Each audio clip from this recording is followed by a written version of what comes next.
So Bill, he has this great conversation with Ebby. He finally, as he says himself, melts this intellectual mountain over God, over religion, over spirituality, standing in the shadow of for so long, because of his experience in the war, because of his decades of chronic alcoholism and all the hell that brings.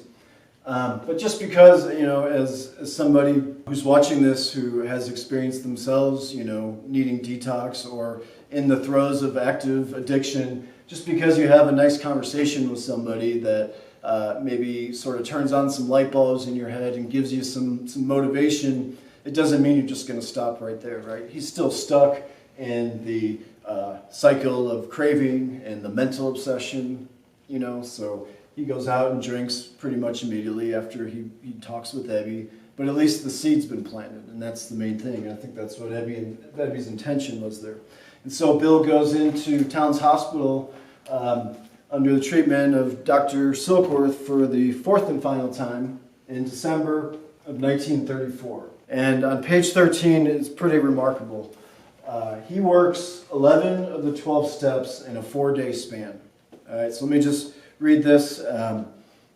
He's talking about his experience from December 11th to December 14th, 1934. It says there, talking about at the hospital, separated from alcohol for the last time. Treatment seemed wise, for I showed signs of delirium tremens. I humbly offered myself to God there, as I then understood him to do with me as he would. So he's talking about steps 2, 3, 6, 7. I placed myself unreservedly under his care and direction. I admitted for the first time that of myself I was nothing. Without him I was lost. I ruthlessly faced my sins and became willing to have my newfound friend take them away root and branch. So he's talking basically about 4 through 11 there. I have not had a drink since. My schoolmate visited me, talking about Ebby, who's sponsoring him at this point, and I fully acquainted him with my problems and deficiencies. 6 and 7 is character defects. We made a list of people I'd hurt or toward whom I felt resentment. 8 and 9, I expressed my entire willingness to approach these individuals, admitting my wrong. Working his 8th step there. Never was I to be critical of them. I was to right all such matters to the utmost of my ability. I was to test my thinking by the new God consciousness within. Common sense would thus become uncommon sense. I was to sit quietly when in doubt, asking only for direction and strength to meet my problems as he would have me. Never was I to pray for myself. I was talking about 11 there.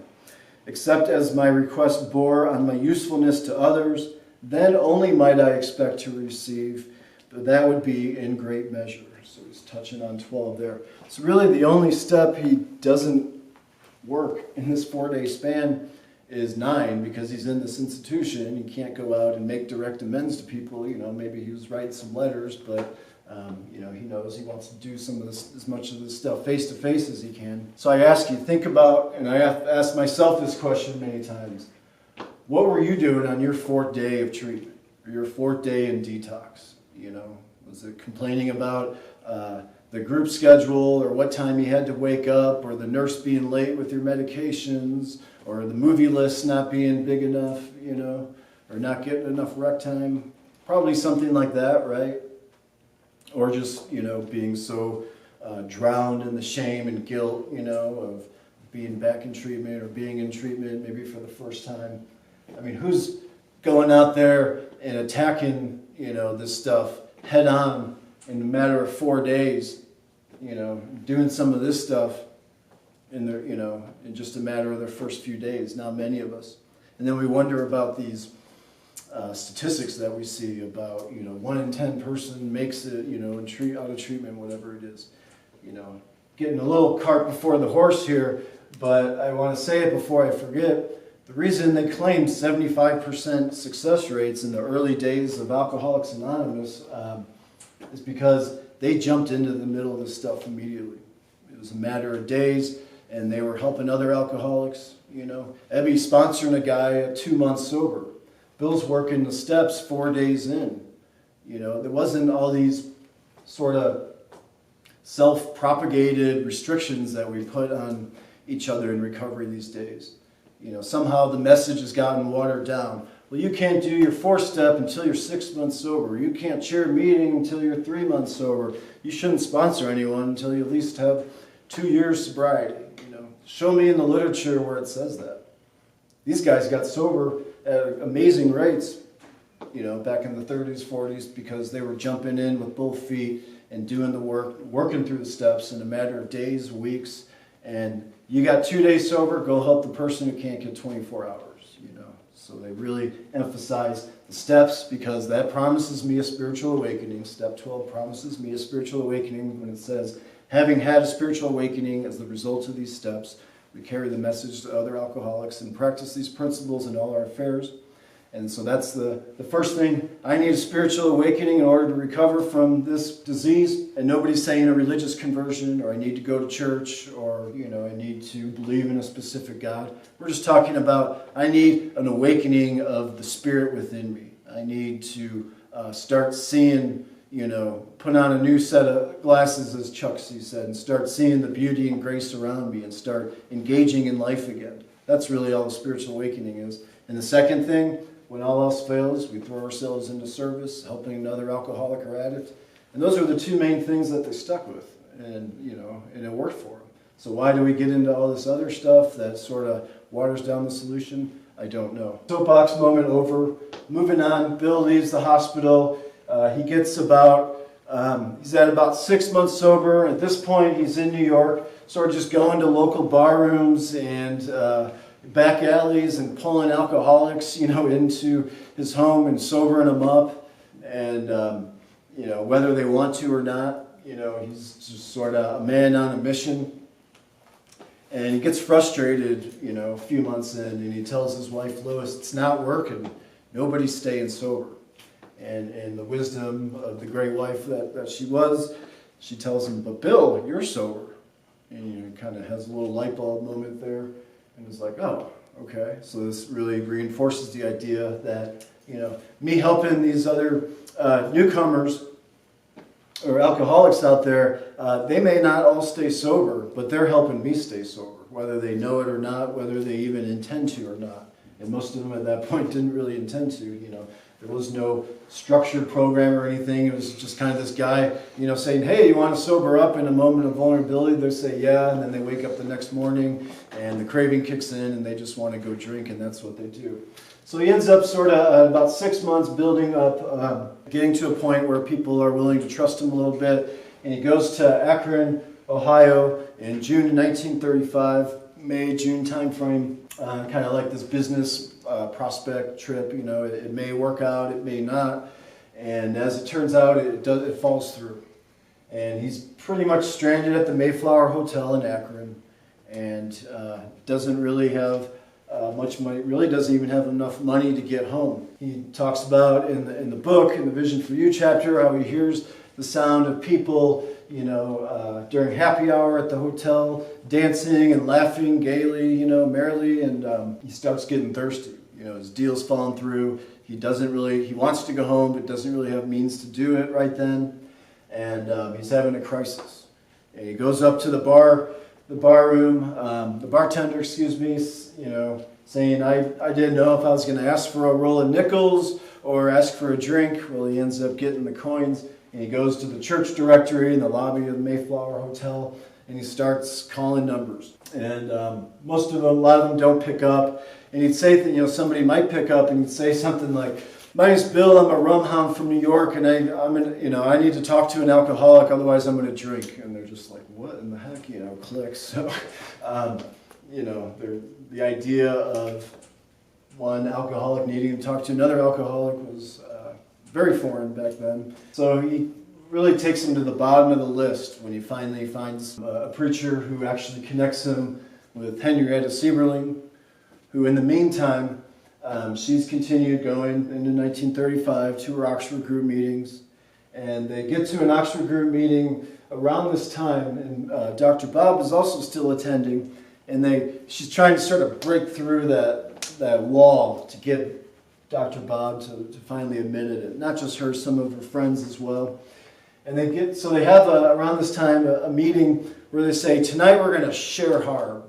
All right, let's get down to some more, let's get past some of the superficial stuff we've been talking about, the last several weeks. And we want everyone to share something that they don't think any of us know about.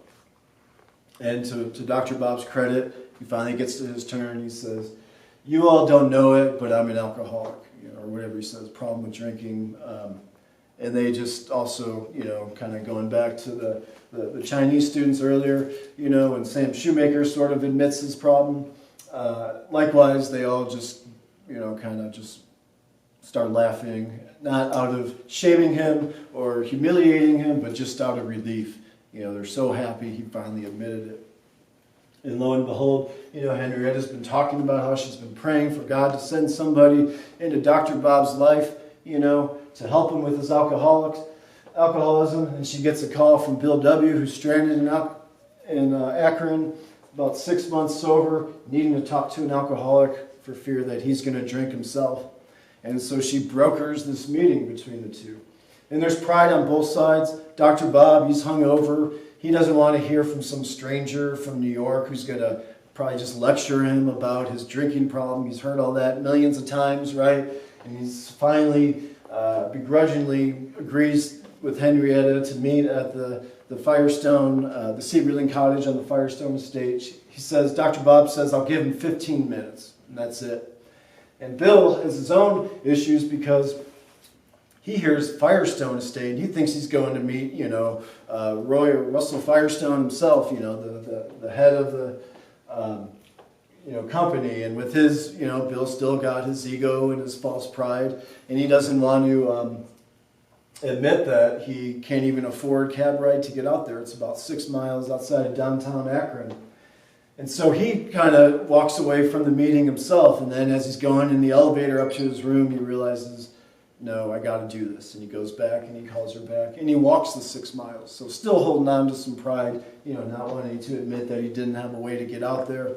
And so they meet, and similar to how Ebby carried the message to Bill, Bill does so with Dr. Bob. He doesn't do any lecturing. He doesn't, tell him what he needs to believe in terms of, God or spirituality. In fact, he does the exact opposite that Dr. Bob was expecting. He tells Bob that he needs Bob in order for him, Bill, to stay sober. And that really catches Dr. Bob off guard, right? And so what this 15-minute meeting was supposed to be ends up being about 5.5, 6 hours. They sort of just talk all through the night and really start laying the groundwork of what Alcoholics Anonymous is going to be. And they're both Oxford group members, Dr. Bob, of course, in Akron, Bill back in New York. And so they're bringing probably some of those ideas to the table. And the Oxford group had, they basically have like 6 steps that they're working with that, they eventually break down to become the 12 steps. We'll get into sort of those particulars in another video, just kind of hitting the high points here. The very next day, they go to the Akron Hospital, and where Dr. Bob works, and there's this belligerent, another person there being treated for alcoholism. They didn't have a detox wing. They weren't really allowed to treat people for alcoholism in the hospital. They could sort of call it something else, and treat them for that. But that's a whole other story with Sister Ignacio that will probably warrant its own video. But anyway, this guy, Bill Dotson, is there. He's another one who is a city councilman, who is a successful attorney, and he's been to the hospital to be treated for, alcohol detox about 8 times in the last 4 months. The night before, he punched out a nurse. They call him a real corker, and they find him, Bill Wilson and Dr. Bob find this Bill D, sort of the next morning after his big binge and hitting the nurse and all that, he's just feeling just the depths of remorse. And they start talking to him about this program they're starting where they're alcoholics themselves and they need Bill, to help them not drink today. And they start sharing some of their ideas. It's going to be alcoholics, helping other alcoholics not drink. It's going to be doing stuff together, pulling each other up, being there for each other. And Bill D's like, yes, I'll do it. And then they start talking about God and spirituality, and Bill says, no. He says, it's too late for me. I believe in him, but he doesn't believe in me, is Bill D's response to that. And so that kind of gives them insight into, this idea that it's a God of your own understanding, and that means that, God will meet you wherever you are, when you're ready, and not to make this a God thing, but it's showing the roots of spirituality. And so they actually do end up sort of getting to Bill D, and with this idea of choosing your own conception of God. And this isn't going to be a Christian program like the Oxford group. It's not going to be affiliated with any religion. And Bill D does end up dying sober. And so this period of 1935 to 1939, there's, Bill does eventually make his way back to New York, and he starts a group of Alcoholics Anonymous.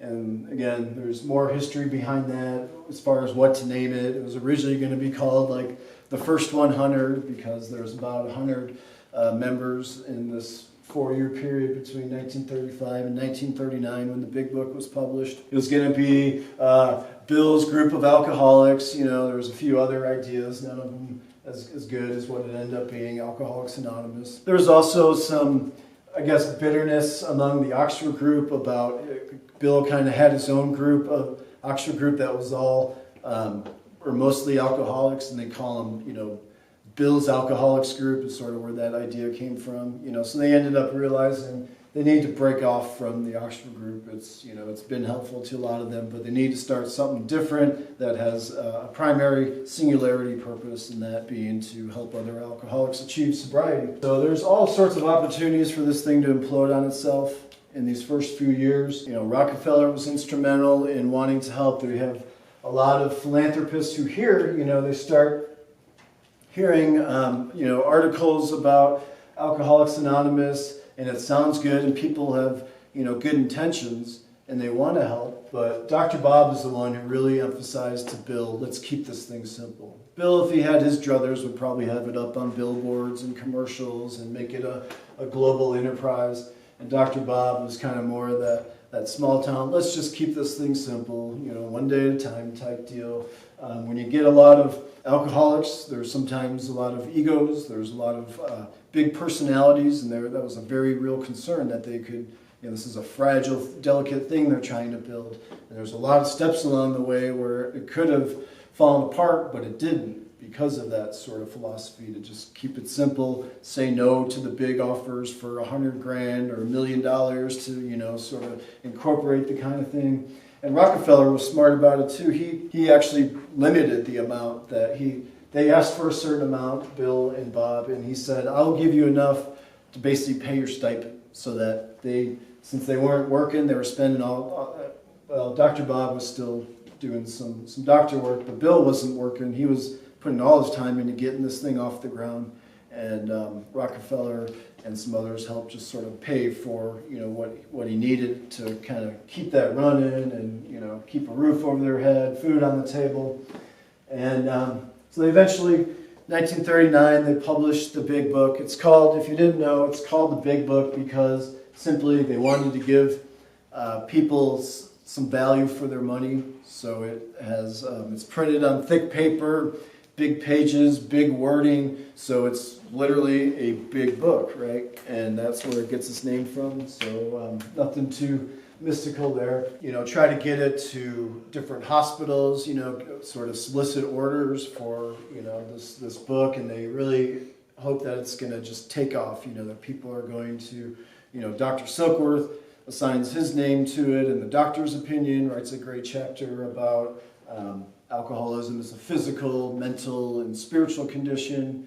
And originally he wanted to make it anonymous because he didn't want to stake his reputation. But then as he saw the success rates that they were having, Silkworth himself even says in the doctor's opinion, we who work in the field have to admit when it comes to treating alcoholics and addicts, we're pretty much, as powerless as anyone, but this, we've been observing this movement, talking about AA, and it seems to be gaining some traction and having some success.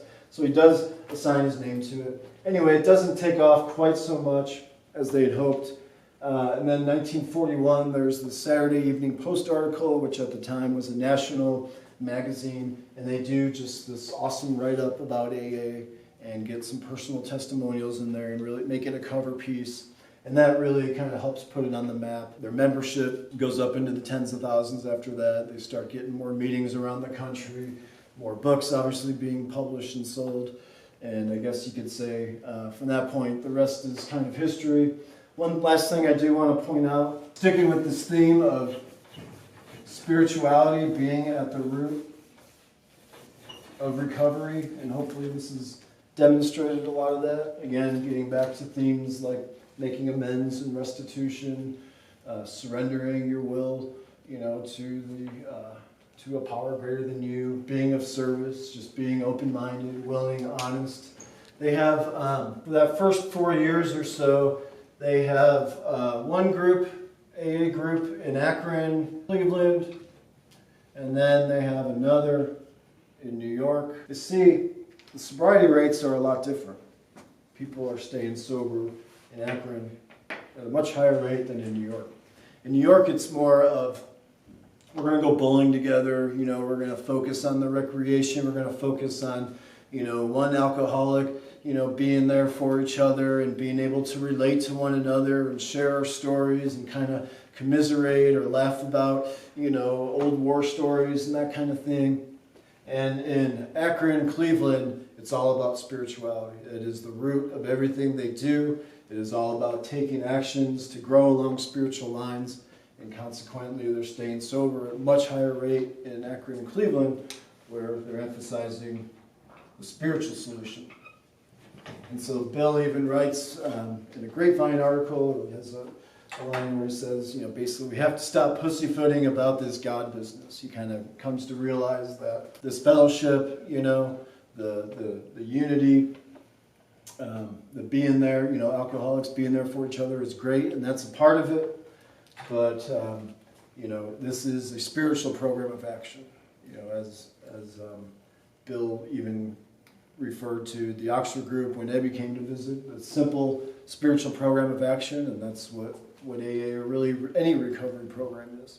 So I know this was a lot about AA today because that's just the timeline that we're covering for the most part. We're going to have future videos as we get into more contemporary times where we'll talk about NA, CA, some of the other A's, but also non-12-step programs. As we said, Angi's done one on smart recovery. We'll have some on recovery dharma. We'll have some on as many programs as we can get out there, celebrate recovery, and we'll do some videos talking about the triangle and what that means: unity, service, and recovery. We'll have videos where we sort of go back, look more at some of those temperance movements, the aversion therapy of the 1930s. We'll look at some stuff, recovery, history of recovery in the East. And, we'll just, if people keep watching it, we'll keep making them. Personally, I find this stuff really interesting. I hope you did too. Facts to dates, that's everything to the best of my ability. Some of this comes from the William White book, Slaying the Dragon. A lot of it, though, is more anecdotal, just reading diary entries, reading all sorts of articles on the internet, citing speakers that I've heard, that kind of thing. It's been a pleasure to talk about this. This is something I'm passionate about, and if you like it, hit like, share it with somebody, and we'll see you next time. Thank you.